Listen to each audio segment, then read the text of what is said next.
বিসমিল্লাহির রহমানির রহিম। সমস্ত প্রশংসা সেই মহান আল্লাহর জন্য, যিনি আমাদের সৃষ্টি করেছেন, যিনি আমাদের কাঁদতে জানেন, যিনি আমাদের চোখের পানির শব্দও শোনেন, যিনি হৃদয়ের ভেতরের না বলা আর্তনাদও জানেন। দরুদ ও সালাম বর্ষিত হোক আমাদের প্রিয় নবী মোহাম্মদ সাল্লাল্লাহু আলাইহি ওয়াসাল্লামের উপর, যিনি মানবজাতিকে শিখিয়েছেন ভাঙা মন নিয়েও কিভাবে আল্লাহর দিকে ফিরে যেতে হয়। ভূমিকা। আজ তুমি কেন ক্লান্ত? হে ভাই, হে বোন, আজ একটু নিজের ভেতরের দিকে তাকাও। তুমি কি ক্লান্ত? তুমি কি ভেঙে পড়েছ? তুমি কি মনে করছ আমি আর পারছি না? হয়তো তুমি নামাজ পড়ো, তবুও শান্তি পাও না। হয়তো তুমি দোয়া করো, কিন্তু চোখের পানি থামে না। হয়তো তুমি মানুষের সামনে হাসো, কিন্তু রাতে বালিশ ভিজে যায় চোখের জলে। আজকের দুনিয়ায় অনেক মানুষ হাসতে হাসতে ভেঙে পড়ে। অনেক মানুষ ঈমান নিয়ে বেঁচে থেকেও আশা হারিয়ে ফেলে। কিন্তু শোনো, তুমি একা নও। আল্লাহ তোমার কষ্ট জানেন। আল্লাহ সুবহানাহু ওয়া তাআলা বলেন, ওয়ালাকাদ খালাকনাল ইনসানা ওয়া না'লামু মা তুওয়াসওয়িসু বিহি নফসুহু। নিশ্চয়ই আমি মানুষকে সৃষ্টি করেছি এবং আমি জানি তার অন্তর কি কুচিন্তা করে। সূরা কাফ ১৬। তুমি যা কাউকে বলতে পারোনি, তুমি যা লুকিয়ে রেখেছ, তুমি যা নাতে কেঁদে কেঁদে বলেছ, আল্লাহ সব জানেন। তুমি যখন বলেছ, ইয়া আল্লাহ, আমি আর পারছি না, সেই কথাটাও আল্লাহ শুনেছেন। কষ্ট মানেই কি আল্লাহর রাগ? অনেকেই মনে করে, আমার জীবনে এত কষ্ট কেন? আল্লাহ কি আমার উপর রাগ করেছেন? না, সব কষ্ট শাস্তি নয়, সব দেরি প্রত্যাখ্যান নয়। নবী সাল্লাল্লাহু আলাইহি ওয়াসাল্লাম বলেছেন, আল্লাহ যখন কাউকে ভালোবাসেন তখন তাকে পরীক্ষায় ফেলেন। তিরমিজি। ভাবো, নবীরা কি সবচেয়ে বেশি কষ্ট পাননি? ইউসুফ আলাইহি ওয়াসাল্লাম কি কারাগারে যাননি? আইয়ুব আলাইহি ওয়াসাল্লাম কি বছরের পর বছর অসুস্থ ছিলেন না? মোহাম্মদ সাল্লাল্লাহু আলাইহি ওয়াসাল্লাম কি পাথর খেয়ে রক্তাক্ত হননি? তবুও তারাই ছিলেন আল্লাহর সবচেয়ে প্রিয় বান্দা। আজকের দুনিয়ার সবচেয়ে বড় ফাঁদ। আজ শয়তান আমাদের যে সবচেয়ে বড় মিথ্যা শেখায় তা হল, তোমার কষ্টের মানে নেই। শয়তান বলে, তুমি অনেক দোয়া করেছ, কিছু হয়নি। তুমি ভালো হয়েও কষ্ট পাচ্ছ। আল্লাহ যদি চাইতেন আগেই দিতেন। কিন্তু আল্লাহ বলেন, ফা ইন্না মাআল উসরি ইউসরা। নিশ্চয়ই কষ্টের সাথেই আছে স্বস্তি। সূরা আশ-শার ৫। খেয়াল করো, আল্লাহ বলেননি কষ্টের পরে স্বস্তি। আল্লাহ বলেছেন কষ্টের সাথেই স্বস্তি। তুমি হয়তো এখন দেখতে পাচ্ছ না, কিন্তু স্বস্তি ইতিমধ্যেই তোমার পথে। নামাজ, ক্লান্ত আত্মার আশ্রয়। হে ক্লান্ত হৃদয়, তুমি শেষ কবে নামাজে দাঁড়িয়ে মন খুলে কেঁদেছ? নবী সাল্লাল্লাহু আলাইহি ওয়াসাল্লামের জীবনে দেখো, যিনি যখন সবচেয়ে বেশি কষ্টে থাকতেন তিনি বলতেন, হে বিলাল, নামাজের মাধ্যমে আমাদের শান্তি দাও। নামাজ শুধু ফরজ দায়িত্ব নয়, নামাজ হল আল্লাহর সাথে ব্যক্তিগত সাক্ষাৎ। সেজদায় যাও, যেখানে কেউ তোমার অভিনয় দেখে না, যেখানে তুমি শক্ত হতে বাধ্য নও, যেখানে শুধু তুমি আর তোমার রব। আল্লাহ দেরি করেন, কিন্তু ভুল করেন না। হয়তো তুমি দোয়া করছ বহুদিন ধরে, চাকরির জন্য, সুস্থতার জন্য, একটা হালাল সম্পর্কের জন্য বা মনের শান্তির জন্য। মনে রেখো, আল্লাহ তিনভাবে দোয়া কবুল করেন। ১. সঙ্গে সঙ্গে দেন। ২. দেরিতে দেন, অথবা আখেরাতের জন্য জমা রাখেন।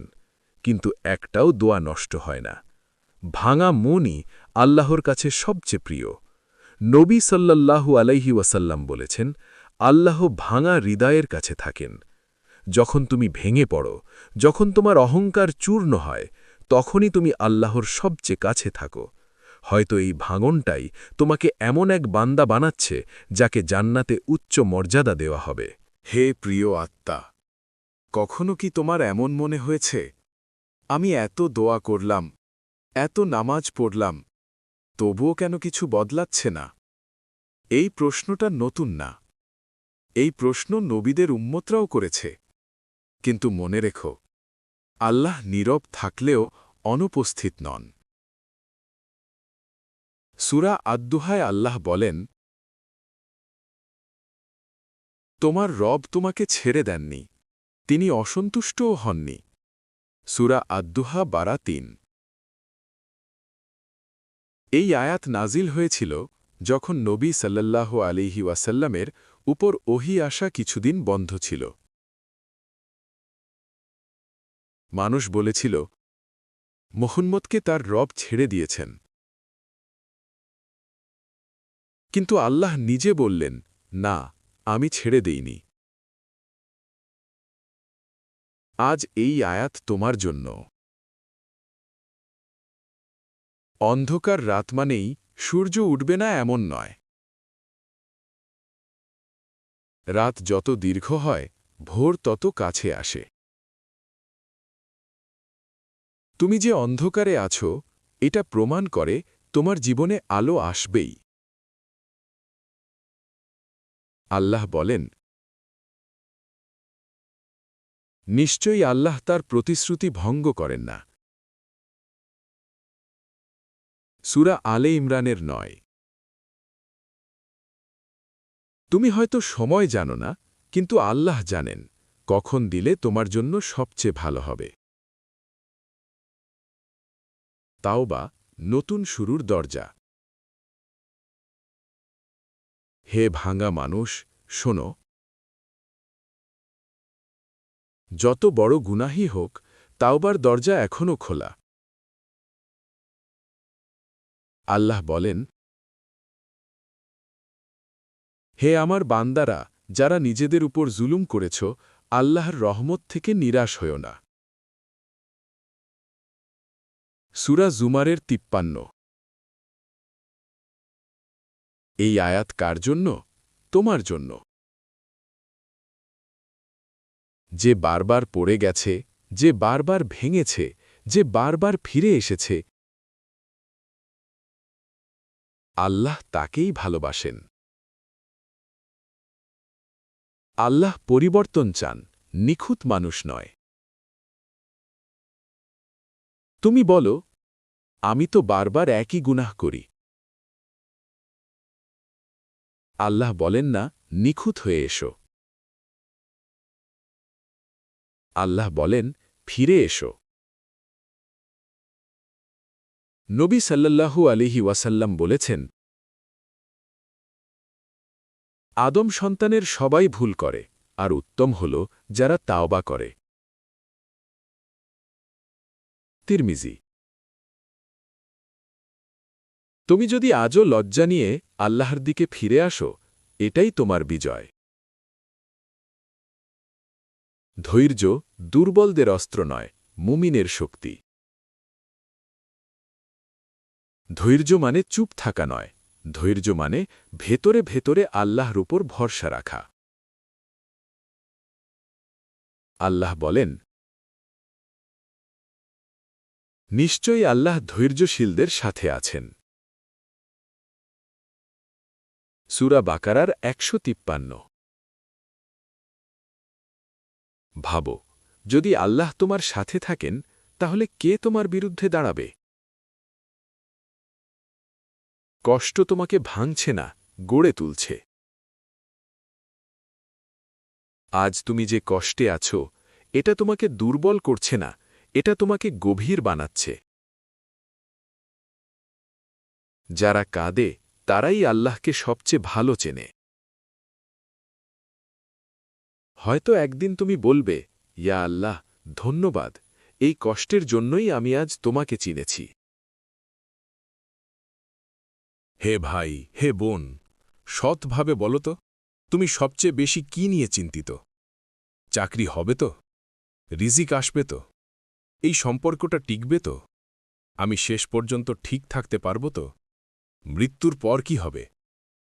আজকের মানুষ সবচেয়ে বেশি ভুগছে দুশ্চিন্তায়। যা হয়নি তা নিয়েই আমরা ভেঙে পড়ি। কিন্তু শোনো, দুশ্চিন্তা ঈমানের শূন্যতা থেকে আসে না, দুশ্চিন্তা আসে ভরসার দুর্বলতা থেকে। রিজিক নিয়ে ভয়, আল্লাহ কি বলেন? আল্লাহ সুবহানাহু ওয়া তাআলা বলেন, ওয়ামা মিন দাব্বাতিন ফিল আরদ ইল্লা আলাল্লাহি রিজকুহা। পৃথিবীতে এমন কোনো প্রাণী নেই যার রিজিক আল্লাহর দায়িত্বে নেই। সূরা হুদ ৬। তুমি কি মনে করো পাখি সকালে ঘুম থেকে উঠে ব্যাংক ব্যালেন্স চেক করে? না, তবুও পাখি না খেয়ে মরে না। নবী সাল্লাল্লাহু আলাইহি ওয়াসাল্লাম বলেছেন, যদি তোমরা আল্লাহর ওপর প্রকৃতভাবে ভরসা করতে, তবে তিনি তোমাদের রিজিক দিতেন যেভাবে পাখিকে দেন। তিরমিজি। পাখি বাসায় বসে থাকে না, সে বের হয়, কিন্তু ভরসা রাখে আল্লাহর ওপর। চেষ্টা তোমার দায়িত্ব, ফল আল্লাহর দায়িত্ব। ভবিষ্যৎ নিয়ে যে ভয়, তা আজকের আমানত নষ্ট করে। হে চিন্তিত মানুষ, একটু ভাবো, তুমি যদি সারাদিন আগামীকালের ভয় নিয়ে থাকো, আজকের নামাজটা কোথায়? আজকের মা বাবার খিদে? আজকের নিজের আত্মার যত্ন? নবী সাল্লাল্লাহু আলাইহি ওয়াসাল্লাম বলেছেন, যদি কিয়ামত উপস্থিত হয় আর তোমার হাতে একটি গাছের চারা থাকে, তবে তার রোপণ করো। অর্থ কি? ভবিষ্যৎ আল্লাহর হাতে, কিন্তু বর্তমান তোমার আমানত। যে জিনিস তোমার জন্যে নয়, তা পেতে তুমি মরেও পারবে না। এই দুনিয়ায় অনেক কষ্ট আসে হারানোর মাধ্যমে। কেউ চাকরি হারায়, কেউ মানুষ হারায়, কেউ স্বপ্ন হারায়। কিন্তু শোনো, নবী সাল্লাল্লাহু আলাইহি ওয়াসাল্লাম বলেছেন, যা তোমার জন্যে নির্ধারিত তা তোমাকে কখনো ছুঁকবে না, এমন হতে পারে না। আর যা তোমার জন্যে নির্ধারিত নয়, তা তোমাকে কখনো পাবে না। তুমি যেটা হারিয়েছ, যতই চাও না কেন, যদি আল্লাহ না রাখতেন সেটা থাকত না। আর যা তোমার জন্যে আছে, পুরো দুনিয়া এক হয়ে গেলেও তা আটকাতে পারবে না। সম্পর্ক, বিচ্ছেদ আর আল্লাহর হিকমা। অনেকেই আজ কষ্টে আছে মানুষের কারণে। কেউ বিশ্বাস ভেঙেছে, কেউ ছেড়ে চলে গেছে, কেউ ভালোবেসে ব্যথা দিয়েছে। তুমি ভাবছ, ও যদি থাকত জীবনটা ঠিক হয়ে যেত। কিন্তু আল্লাহ জানেন, কে তোমার জান্নাতের পথে বাধা আর কে তোমাকে তার দিকে টেনে আনবে। কিছু মানুষ চলে যায় তোমাকে একা করতে নয়, তোমাকে আল্লাহর কাছে নিতে। দোয়া কবুল না হলে কি তুমি ব্যর্থ? না, দোয়া কবুল না হওয়া মানে আল্লাহ না বলেছেন এমন নয়। নবী সাল্লাল্লাহু আলাইহি ওয়াসাল্লাম বলেছেন, বান্দা দোয়া করতে থাকে আর আল্লাহ তা গ্রহণ করেন যতক্ষণ সে তাড়াহুড়া না করে। তাড়াহুড়া মানে কি? আমি দোয়া করেছি কিন্তু কিছুই হয়নি। এই কথাটাই দোয়ার সবচেয়ে বড় শত্রু। আল্লাহ সময় নেন, কারণ তিনি সময়ের মালিক। ভয় যখন গ্রাস করে, তখন কি করবে? নবী সাল্লাল্লাহু আলাইহি ওয়াসাল্লাম আমাদের একটি দোয়া শিখিয়েছেন, আল্লাহুম্মা ইন্নী আউযু বিকা মিনাল হাম্মি ওয়াল হাযান। ইয়া আল্লাহ, আমি তোমার কাছে আশ্রয় চাই দুশ্চিন্তা ও দুঃখ থেকে। এই দোয়া পড়ো, নামাজে পড়ো, রাস্তায় পড়ো, চোখে পানি নিয়ে পড়ো। ভয় দূর হয় যখন আল্লাহকে বড় মনে হয়। আল্লাহর উপর ভরসা মানে হাত গুটিয়ে বসে থাকা নয়। ভরসা মানে দায়িত্ব জ্ঞান। মরিয়াম আলাইহিসসালামকে দেখো, প্রসবের কষ্টে থাকা অবস্থায় আল্লাহ বললেন, খেজুর গাছ ঝাঁকাও। আল্লাহ চাইলে খেজুর নিজেই পড়ে যেত, কিন্তু শিক্ষা কি? চেষ্টা তোমার দায়িত্ব, মিরাকেল আল্লাহর। হে মুমিন হৃদয়, ভয় শুধু অনুভূতি না, ভয় একটা পরীক্ষা। আল্লাহ কখনো বলেননি ভয় পাবে না। আল্লাহ বলেছেন, ফালা তাখাফুহুম ওয়াখাফুনি। তোমরা তাদের ভয় করো না, আমাকে ভয় করো। সূরা আলে ইমরান ১৭৫। যখন মানুষের ভয় বড় হয়ে যায়, তখন আল্লাহ ছোট হয়ে যান। আর যখন আল্লাহ বড় হয়ে যান, সব ভয় ছোট হয়ে যায়। ১. নামাজকে সমস্যা সমাধানের জায়গা বানাও। আমরা অনেক সময় নামাজকে রুটিন বানিয়ে ফেলি, কিন্তু নামাজ হওয়া উচিত তোমার নিরাপদ আশ্রয়। কিছু বলার না থাকলেও সাজদায় গিয়ে বলো, ইয়া আল্লাহ, আমি জানি না কি করব, কিন্তু তুমি জানো। এই একটি বাক্য ভরসার দরজা খুলে দেয়। ২. কুরআন পড়ো উত্তর খোঁজার জন্য। অনেকেই বলে, আমার জীবনটা খুব জটিল। কুরআন খোলো, তুমি দেখবে তোমার সমস্যার ভাষা কুরআন আগেই বলে রেখেছে। আল্লাহ বলেন, ওয়ানুনাজ্জিলু মিনাল কুরআনি মা হুয়া শিফা। আমি কুরআন নাজিল করেছি যা শিফা। সূরা ইসরা ৮২। শিফা শুধু শরীরের না, মন ও আত্মারও। ৩ হাসবুনাল্লাহ, একটি বাক্য, পুরো ভরসা। নবী সাল্লাল্লাহু আলাইহি ওয়াসাল্লামের সাহাবীরা যখন ভয়ঙ্কর পরিস্থিতিতে পড়তেন তারা বলতেন, হাসবুনাল্লাহু ওয়া নি'মাল ওয়াকিল। আল্লাহই আমাদের জন্য যথেষ্ট, তিনি উত্তম অভিভাবক। এই বাক্য শুধু বলা নয়, এই বাক্য মানে আমি আমার দুর্বলতা মেনে নিচ্ছি আর আল্লাহর শক্তি মেনে নিচ্ছি। যে এই জায়গায় পৌঁছতে পারে সে আর ভাঙে না। ৪ তাওয়াক্কুল গড়ে ওঠে ধীরে ধীরে। ভরসা একদিনে আসে না, ভরসা আসে ছোট ছোট দোয়া কবুল হতে দেখে, কঠিন সময় পার হয়ে যাওয়ার স্মৃতি থেকে। তখনও আল্লাহ ছিলেন এই উপলব্ধি থেকে। একটু পেছনে তাকাও, তুমি কি আগেও কষ্টে পড়নি? তখন কিভাবে বেঁচে গেলে? আল্লাহই বাঁচিয়েছেন। আল্লাহ যখন কিছু আটকে রাখেন তখন কিছু রক্ষা করেন। অনেক সময় আমরা কাঁদি যা পাইনি বলে, কিন্তু জানো আল্লাহ অনেক সময় দিয়ে আমাদের ক্ষতি করেন না, না দিয়ে আমাদের রক্ষা করেন। একটা দরজা বন্ধ হওয়া মানে সব শেষ নয়, কখনো কখনো ওই দরজার ওপাশে ছিল আগুন। দুশ্চিন্তা কমে যখন কদর বোঝা যায়। দুশ্চিন্তা বাড়ে যখন আমরা ভাবি সব কিছু আমার কন্ট্রোলে। শান্তি আসে যখন আমরা বুঝি সব কিছু আল্লাহর কন্ট্রোলে।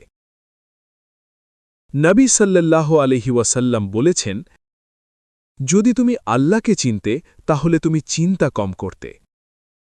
আল্লাহকে চিনলে ভয় জায়গা পায় না। আল্লাহ তোমাকে কি শেখাচ্ছেন? আজকের এই অপেক্ষা, এই অনিশ্চয়তা, এই না পাওয়া, সবই তোমাকে শেখাচ্ছে ধৈর্য, বিনয়, আসল ভরসা। এই গুণগুলো ছাড়া জান্নাতের রাস্তা কঠিন। একটি ছোট আমল, বড় শান্তি। প্রতিদিন ফজরের পর ৩ বার বলো, ইয়া আল্লাহ, আজ আমি নিজেকে তোমার হাতে দিলাম। এই আমল মনকে হালকা করে। হে ভাই, হে বোন, অনেক কষ্ট আছে যেগুলো মানুষ দেখে, কিন্তু সবচেয়ে ভয়ঙ্কর কষ্ট হল নিজের চোখে নিজেকে ছোট হয়ে যাওয়া। তুমি হয়তো বলো না, কিন্তু ভেতরে ভেতরে ভাবো, আমি খুব খারাপ, আমার দ্বারা আর কিছু হবে না, আল্লাহ আমাকে কিভাবে ক্ষমা করবেন? এই চিন্তাগুলো গুনাহের চেয়েও বেশি ক্ষতিকর। গুনাহ মানুষকে মারে না, হতাশা মারে। শোনো মন দিয়ে, গুনাহ মানুষকে ধ্বংস করে না, হতাশা মানুষকে ধ্বংস করে। শয়তানের সবচেয়ে বড় অস্ত্র হল, তুমি অনেক খারাপ, আর ফেরার দরজা নেই। কিন্তু আল্লাহ বলেন, লা তাকনাতু মির রাহমাতিল্লাহ। আল্লাহ রহমত থেকে নিরাশ হয়ো না। যে নিরাশ হয় সে আসলে আল্লাহর গুণের উপর সন্দেহ করে। আল্লাহ কি চান, নিখুঁত বান্দা না অনুতপ্ত বান্দা? আল্লাহ যদি নিখুঁত বান্দা চাইতেন তাহলে মানুষ সৃষ্টি করতেন না, ফেরেশতা সৃষ্টি করতেন। নবী সাল্লাল্লাহু আলাইহি ওয়াসাল্লাম বলেছেন, যদি তোমরা গুনাহ না করতে তবে আল্লাহ তোমাদের সরিয়ে এমন জাতি আনতেন যারা গুনাহ করে তওবা করবে। এই হাদিস কাঁপিয়ে দেয়। অর্থ কি? ঘুরে আসা বান্দাকে ভালোবাসেন, নিজের অতীতের কাছে বন্দী থেকো না। অনেকেই বলে, আমার অতীত খুব খারাপ, কিন্তু শোনো, আল্লাহ তোমাকে অতীত দিয়ে বিচার করেন না। আল্লাহ বিচার করেন তোমার ফিরে আসা দিয়ে। একজন মানুষ ৯৯ জনকে হত্যা করেছিল, তার তওবা কবুল হয়েছিল। তোমার গুনাহ কি তার চেয়ে বড়? তওবা মানে শুধু ক্ষমা চাওয়া না। অনেকে ভাবে, আমি তো বারবার বলি ইস্তিগফার। তওবা মানে ৩টি জিনিস: ১ গুনাহ ছেড়ে দেওয়া, ২ অন্তর থেকে অনুতপ্ত হওয়া, ৩ আবার না করার দৃঢ় সিদ্ধান্ত। পারফেক্ট হবে না, কিন্তু সৎ হতে হবে। বারবার পড়ে গেলে কি তওবা বাতিল? না, যতবার পড়বে ততবার ফিরে এসো। নবী সাল্লাল্লাহু আলাইহি ওয়াসাল্লাম বলেছেন, এক বান্দা গুনাহ করে, তারপর বলে, ইয়া আল্লাহ, আমাকে ক্ষমা করুন। আল্লাহ বলেন, আমি ক্ষমা করলাম। এই ঘটনা বারবার ঘটে, আর আল্লাহ বারবার বলেন, আমি ক্ষমা করলাম। নিজেকে ঘৃণা করো না, নিজেকে শোধরাও। নিজেকে ঘৃণা করা ইবাদত নয়, নিজেকে শোধরানো ইবাদত। নিজেকে বলো না, আমি খারাপ। নিজেকে বলো, আমি ভুল করেছি, কিন্তু আমি ফিরে এসেছি। এই বাক্যেই আত্মসম্মান শুরু হয়। আল্লাহ তোমার ভবিষ্যৎ দেখেন, অতীত নয়। মানুষ তোমাকে তোমার অতীত দিয়ে চেনে, আল্লাহ তোমাকে চেনেন তুমি শেষ কোথায় দাঁড়াবে তা দিয়ে। আজ তুমি যদি 1 কদম আল্লাহর দিকে যাও, আল্লাহ 10 কদম তোমার দিকে আসেন। একটি গভীর দোয়া। হে আল্লাহ, আমি নিজেকে ক্ষমা করতে পারছি না, তুমি আমাকে সেই শক্তি দাও। এই দোয়াটা অনেক ভাঙা মানুষকে দাঁড় করিয়েছে। শেষ বার্তা, পার্ট 3 আংশিক সমাপ্তি। হে নিজেকে হারানো মানুষ, তুমি এখনও শেষ হয়ে যাওনি। যতক্ষণ তোমার বুক ধুকধুক করছে, ততক্ষণ আল্লাহ তোমাকে ডাকছেন। হে প্রিয় আত্মা, শোনো মন দিয়ে। অনেক সময় আমরা বলি, আল্লাহ তো ক্ষমা করবেন, কিন্তু আমি নিজেকে ক্ষমা করতে পারছি না। শোনো, এই কথার ভেতরে অজান্তেই একটা সমস্যা আছে। তুমি কি আল্লাহর রহমতের চেয়েও নিজের বিচারকে বড় বানাচ্ছ? আল্লাহ যদি ক্ষমা করে দেন, তুমি কে ক্ষমা না করার? নিজেকে ক্ষমা করা মানে নিজেকে নির্দোষ ঘোষণা করা নয়, বরং আল্লাহর রায়ের কাছে মাথা নত করা। আত্মগ্লানি আর অনুতাপ দুটোর পার্থক্য। অনুতাপ বা নাদামা হল আল্লাহর দিকে টেনে নেওয়া কষ্ট। আত্মগ্লানি হল শয়তানের দিকে ঠেলে দেওয়া কষ্ট। অনুতাপ বলে, আমি ভুল করেছি, আমি ফিরব। আত্মগ্লানি বলে, আমি খারাপ, আমি শেষ। নবী সাল্লাল্লাহু আলাইহি ওয়াসাল্লাম বলেছেন, অনুতাপই তওবা। তুমি যদি আল্লাহর দিকে ফিরতে চাও, তুমি এখনও জীবিত। শয়তান প্রথমে গুনাহ সুন্দর করে, পরে তওবা কঠিন করে। শয়তানের কৌশল খুব পরিষ্কার। আগে বলে, একবার করলে কি হবে? পরে বলে, তোমার আর ফেরার উপায় নেই। দুটোই মিথ্যা। গুনাহ কখনো ছোট নয়, কিন্তু তওবা কখনো বন্ধ নয়। নতুন পরিচয় গড়ার 5টি ইসলামিক ধাপ। হে ভাঙা মানুষ, তুমি চাইলে আজ থেকেই নিজেকে নতুন করে গড়তে পারো। 1 একটি গুনাহ, একটি সিদ্ধান্ত। সব একসাথে ছাড়তে পারবে না, একটা বেছে নাও যে এইটা আমি ছাড়ব। আল্লাহ চেষ্টা দেখেন, পারফেকশন না। 2 পরিবেশ বদলাও। যে জায়গা, যে মানুষ, যে স্ক্রিন তোমাকে গুনাহে টানে, সাহস করে দূরে যাও। 99 খুনির গল্পে আল্লাহ তাকে বলেছিলেন, এই শহর ছেড়ে যাও। 3 ভালো আমল দিয়ে ফাঁকা জায়গা পূরণ করো। গুনাহ ছাড়লে ভেতরে শূন্যতা আসে, ওই জায়গায় রাখো নামাজ, কোরআন, জিকির, ভালো সঙ্গ। নইলে ফাঁকা জায়গা শয়তান দখল করে। 4 আল্লাহর কাছে নিজের পরিচয় বদলাও। দোয়ার সময় বলো, ইয়া আল্লাহ, আমি আর আগের আমি নই, আমি তোমার দিকে ফিরেছি। এই কথাটা তোমার আত্মাকে নতুন নাম দেয়। 5 হালকা কান্নাকে লজ্জা মনে করো না। নবী সাল্লাল্লাহু আলাইহি ওয়াসাল্লাম বলেছেন, যে চোখ আল্লাহর ভয়ে কাঁদে সে চোখ জাহান্নাম দেখবে না। কান্না দুর্বলতা না, কান্না হল ঈমানের প্রমাণ। আল্লাহ ধীরে ধীরে তোমাকে পরিষ্কার করেন। অনেকেই চায় একদিনেই সব ঠিক হয়ে যাক, কিন্তু আল্লাহ কাজ করেন ধীরে, গভীরে, স্থায়ীভাবে। আজ তুমি একটু ভালো, আগামীকাল আরেকটু ভালো, এইটাই সুন্নাহ। তুমি কি জানো আল্লাহ তোমাকে এখনও কেন বাঁচিয়ে রেখেছেন? কারণ তোমার গল্প শেষ হয়নি। যে আল্লাহ তোমাকে আজ এই কথাগুলো শোনালেন, তিনি তোমার থেকে এখনও আশা করেন। একটি শক্তিশালী আমল, ৪০ দিনের চ্যালেঞ্জ। প্রতিদিন ফজরের পর ১০০ বার ইস্তিগফার, এক আয়াত কোরআন বুঝে পড়া, একটি গুনাহ এড়িয়ে চলার নিয়ত। ৪০ দিন পর নিজেকে চিনতে কষ্ট হবে। শেষ বার্তা, পার্ট ৩ সমাপ্তি। হে আত্মগ্লানিতে ভোগা মানুষ, তুমি আল্লাহর কাছে ঘৃণিত নও, তুমি তার কাছে ফিরে আসা বান্দা। আর আল্লাহ ফিরে আসা বান্দাদের ভালোবাসেন। হে ভাই, হে বোন, সত্যি করে বলো তো, কখনো কি এমন হয়েছে আমি আর পারছি না, আমার ধৈর্য শেষ, আমি তো আল্লাহর উপর ভরসা করেছিলাম। এই কথাগুলো বললে তুমি কাফির হয়ে যাও না, তুমি মানুষ। ধৈর্য ভেঙে যাওয়া মানে ঈমান চলে যাওয়া নয়, ধৈর্য ভেঙে যাওয়াটাও একটা পরীক্ষা। নবীরাও কেঁদেছেন। আমরা অনেক সময় ভাবি আমি কাঁদছি মানে আমি দুর্বল, কিন্তু শোনো, ইয়াকুব আলাইহিসসালাম তার ছেলে ইউসুফের জন্য এত কেঁদেছিলেন যে চোখ সাদা হয়ে গিয়েছিল। মোহাম্মদ সাল্লাল্লাহু আলাইহি ওয়াসাল্লাম তার সন্তান ইব্রাহিমকে কবর দেওয়ার সময় কেঁদেছিলেন। তিনি বলেছিলেন, চোখ কাঁদে, হৃদয় ব্যথা পায়, কিন্তু আমরা এমন কিছু বলি না যাতে আমাদের রব অসন্তুষ্ট হন।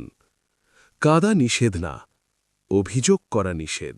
আল্লাহ কষ্ট দেন কারণ তিনি ভাঙতে চান না, গড়তে চান। একটা প্রশ্ন প্রায় সবাই করে, ভালো মানুষদের কষ্ট কেন বেশি? উত্তর সহজ না, কিন্তু সত্য। কারণ ভালো মানুষদের দিয়ে আল্লাহ বড় কাজ করান। আল্লাহ বলেন, মানুষ কি মনে করে শুধু ঈমান এনেছি বললেই ছেড়ে দেওয়া হবে, পরীক্ষা করা হবে না? সূরা আনকাবুতের ২ নম্বর আয়াত। কষ্ট ২ রকম, সব কষ্ট একরকম না। ১, কিছু কষ্ট আসে তোমাকে আল্লাহর কাছে ফেরাতে। ২, কিছু কষ্ট আসে তোমাকে আল্লাহর কাছে তুলতে। তুমি কোনটার মধ্যে আছো তা বুঝবে সময়ের পরে। মৃত্যু শেষ না, শুরু। সবচেয়ে ভয়ঙ্কর কষ্ট হল প্রিয় মানুষ হারানো। তুমি ভাবো, ও যদি থাকত, কিন্তু শোনো, মুমিনের জন্য মৃত্যু শেষ অধ্যায় না, নতুন অধ্যায়ের শুরু। নবী সাল্লাল্লাহু আলাইহি ওয়াসাল্লাম বলেছেন, কবর জান্নাতের বাগানগুলোর একটি, অথবা জাহান্নামের গর্তগুলোর একটি। যদি সে মুমিন হয়, তুমি তাকে হারাওনি, তুমি তাকে সামনে পাঠিয়েছ। কষ্ট তোমার মর্যাদা বাড়ায়। নবী সাল্লাল্লাহু আলাইহি ওয়াসাল্লাম বলেছেন, মুমিনের কোনো কাঁটা বিঁধলেও আল্লাহ তার মাধ্যমে গুনাহ মাফ করেন। একটা কান্না, একটা না ঘুমোনো রাত, একটা ভাঙা আশা, সব কিছুর হিসাব রাখা হয়। যখন মনে হয় আমি তো নামাজ পড়ি, তবুও কেন? হে নামাজি মানুষ, শোনো, নামাজ কষ্ট বন্ধ করার চুক্তি নয়, নামাজ হল কষ্ট সহ্য করার শক্তি। নামাজ তোমাকে বদলায়, পরিস্থিতি বদলাতে সময় লাগে। আল্লাহ নীরব থাকলে কি করবে? যখন মনে হয় আল্লাহ কিছু বলছেন না, তখন মনে রেখো, নীরবতাও উত্তর হতে পারে। অপেক্ষাও ইবাদত। ইউসুফ আলাইহিসসালামের গল্পে বছরের পর বছর নীরবতা ছিল। শেষে কি হয়েছিল? ধৈর্য ভেঙে গেলে এই ৩টি কাজ করো। ১, অভিযোগ আল্লাহর কাছে করো, মানুষের কাছে নয়। ইয়াকুব আলাইহিসসালাম বলেছিলেন, আমি আমার দুঃখ আর কষ্ট আল্লাহর কাছেই জানাই। ২, বড় সিদ্ধান্ত কষ্টের সময় নিও না, ভাঙা মন ভুল সিদ্ধান্ত নেয়। ৩, আজটা শুধু পার করো, আগামীকাল নিয়ে ভেবো না। হে ধৈর্যহারা মানুষ, এই প্রশ্নটা খুব স্বাভাবিক। আল্লাহ চাইলে তো আগেই দিতে পারতেন, তাহলে এত দেরি কেন? শোনো মন দিয়ে, আল্লাহ দেরি করেন দুর্বল করার জন্য না, আল্লাহ দেরি করেন প্রস্তুত করার জন্য। যে জিনিস তুমি চাও, তুমি কি সেই জিনিসটা বহন করার মতো তৈরি? অনেক সময় আমরা চাই, কিন্তু সামলাতে পারি না। সুন্নাহ দীর্ঘ কষ্ট, হঠাৎ পরিবর্তন। কুরআনের দিকে তাকাও। নূহ আলাইহিসসালাম ৯৫০ বছর দাওয়াত, ফল শেষ দিকে।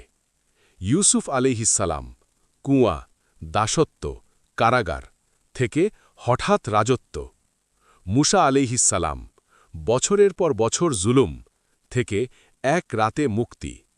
এটাই আল্লাহর প্যাটার্ন, দীর্ঘ ধৈর্য, হঠাৎ রহমত। তুমি মাঝপথে আছো কিনা তা তুমি জানো না। আল্লাহ যখন দরজা খোলেন, একটা দরজা খুললে আল্লাহ এমনভাবে খোলেন যা তুমি কল্পনাও করনি, যা তোমার হিসাবের বাইরে। আল্লাহ বলেন, ওয়ায়ারজুকহু মিন হাইথু লা ইয়াহতাসিব। তিনি তাকে এমন জায়গা থেকে রিজিক দেন যা সে কল্পনাও করেনি। সূরা তালাক, আয়াত ৩। আজ তুমি যে জায়গায় আটকে আছো, ওই জায়গা থেকেই আল্লাহ পথ খুলতে পারেন। কষ্ট তোমার পরিচয় না, কষ্ট তোমার অধ্যায়। তুমি যা সহ্য করছ তুমি সেটা নও, তুমি হচ্ছ যে সহ্য করছে। আজকের কষ্ট তোমার পুরো গল্প না, এটা শুধু একটা অধ্যায়। ধৈর্য মানে অনুভূতি বন্ধ করা নয়। অনেকে ভাবে ধৈর্য মানে শক্ত হওয়া। না, ধৈর্য মানে কাঁদো কিন্তু হার মেনো না, ব্যথা অনুভব করো কিন্তু আল্লাহ ছাড়ো না। নবী আলাইহিসসালামের জীবনে আমুল হুজুন ছিল, দুঃখের বছর, তবুও তিনি থামেননি। আশার শেষ আলো। হে ক্লান্ত মানুষ, যদি তুমি আজও নামাজে দাঁড়াও, আজও আল্লাহকে ডাকো, এটা প্রমাণ করে তোমার ভেতরে আলো এখনও নিভে যায়নি। আর যে আলো নিভে যায়নি, আল্লাহ তা নিভতে দেন না। শেষ দোয়া, পাঠ ৪। হে আল্লাহ, আমি জানি না তুমি আমাকে কোথায় নিচ্ছ, কিন্তু আমি জানি তুমি আমাকে ভালোবাসো। আমাকে সেই শক্তি দাও যেন আমি মাঝপথে ছেড়ে না দেই। হে ক্লান্ত মানুষ, যদি এই দুনিয়ায় সব হতো তাহলে এত অন্যায় থাকত না, এত কান্না থাকত না, এত অপূর্ণতা থাকত না। আল্লাহ এই দুনিয়াকে বানাননি সম্পূর্ণ শান্তির জায়গা হিসেবে। নবী সাল্লাল্লাহু আলাইহি ওয়াসাল্লাম বলেছেন, দুনিয়া মুমিনের জন্য কারাগার আর কাফিরের জন্য জান্নাত। এই কথার মানে এখানে কষ্ট থাকবে, এখানে অপূর্ণতা থাকবে, কিন্তু এটাই শেষ না। আশা, মুমিনের নিঃশ্বাস। একজন মুমিন বাঁচে দুই জিনিসে, ধৈর্য, আশা। আশা ছাড়া ঈমান শুকিয়ে যায়। আল্লাহ বলেন, ইন্নাহু লা ইয়াইআসু মিন রাউহিল্লাহি ইল্লাল কওমুল কাফিরুন। আল্লাহর রহমত থেকে নিরাশ হয় কেবল অবিশ্বাসীরা। সূরা ইউসুফ। তুমি যখন আশা রাখো, তুমি আসলে আল্লাহকে বড় করো। জান্নাত, ক্লান্ত মানুষের চূড়ান্ত পুরস্কার। হে কষ্টে ভরা আত্মা, একবার জান্নাতের কথা ভাবো, যেখানে আর কোনো কান্না নেই, যেখানে আর কোনো ভয় নেই, যেখানে আর কাউকে হারানোর ব্যথা নেই। নবী সাল্লাল্লাহু আলাইহি ওয়াসাল্লাম বলেছেন, জান্নাতে প্রবেশকারীকে বলা হবে, তুমি কখনো দুঃখ পাবে না। এই দুনিয়ায় তুমি যতটা কেনেছ, জান্নাতে ততটাই হাসবে। দুনিয়ার সবচেয়ে কষ্ট পাওয়া মানুষও একদিন বলবে, নবী সাল্লাল্লাহু আলাইহি ওয়াসাল্লাম বলেছেন, কিয়ামতের দিন দুনিয়ার সবচেয়ে কষ্ট পাওয়া মুমিনকে জান্নাতে একবার ডুবিয়ে তোলা হবে। তারপর জিজ্ঞেস করা হবে, তুমি কি কখনো কষ্ট পেয়েছিলে? সে বলবে, না, আমি কোনো কষ্টই দেখিনি। একটা মুহূর্ত সব কষ্ট মুছে দেবে। আল্লাহ কাউকে ভুলে যান না। তুমি হয়তো বলো, আমার কষ্ট কেউ দেখেনি, কিন্তু শোনো, আল্লাহ এক ফোঁটা চোখের পানিও ভুলে যান না, এক রাতের দীর্ঘ দুঃখও ভুলে যান না, এক নীরব সহ্য হিসাব ছাড়া রাখেন না। আল্লাহ বলেন, ইন্নাল্লাহা লা ইয়াজলিমু মিসকালা যিররাতিন। আল্লাহ অনুপরিমাণও জুলুম করেন না। সূরা নিসা। তুমি যে টিকে আছো এটাই প্রমাণ। হে প্রিয় মানুষ, একবার নিজের দিকে তাকাও। এত কিছুর পরও তুমি এখনও নামাজ পড়ো, এখনও দোয়া করো, এখনও আল্লাহর দিকে তাকাও। এটাই তোমার বিজয়। সবাই পড়ে, কিন্তু সবাই উঠে দাঁড়ায় না। শেষ পর্যন্ত কি গুরুত্বপূর্ণ? শেষে গুরুত্বপূর্ণ হবে না তুমি কত টাকা কামালে, তুমি কত জনপ্রিয় ছিলে। শেষে গুরুত্বপূর্ণ হবে তুমি আল্লাহর সাথে কেমন সম্পর্ক রেখে গেলে, তুমি কষ্টের সময় কাকে আঁকড়ে ধরেছিলে। শেষ দোয়া, হে আল্লাহ, আমাদের এই দুনিয়ার কষ্টগুলো আমাদের বিরুদ্ধে নয়, আমাদের পক্ষে বানিয়ে দাও। আমাদের শেষ নিঃশ্বাসটা ঈমানের সাথে দাও। আমাদের কষ্টগুলোকে জান্নাতের সিঁড়ি বানিয়ে দাও। শেষ বার্তা, হে ক্লান্ত আত্মা, যদি আজ তুমি শুধু এটুকু করো, আল্লাহকে ছেড়ে না যাও, তাহলেই সব কিছু একদিন অর্থপূর্ণ হয়ে যাবে।